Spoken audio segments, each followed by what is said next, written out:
Amici YouTube, ben ritrovati sul canale Riparo Fai da Te. Oggi vedremo come sostituire la RAM su un computer Dell. In passato abbiamo già sostituito la batteria su questo computer, oggi andremo a sostituire la RAM.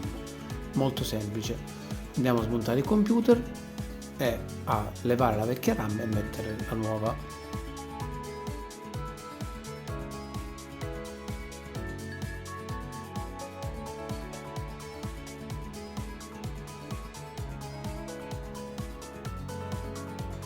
Ecco qui si trova la RAM. Andiamo a sollevare questo piccolo vano e andiamo poi a levare con cautela la bacchetta di RAM. Ecco, sposto un po' questo vano, ok? Ci sono due gancetti laterali che una volta tirati verso l'esterno vi danno la RAM.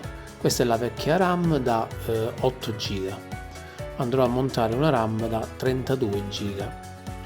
Il computer supporta fino a 80 GB di RAM. In questo caso metterò la RAM da 32 e lascerò un'altra bacchetta da 8, quindi in totale saranno 40.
RAM sostituita con successo.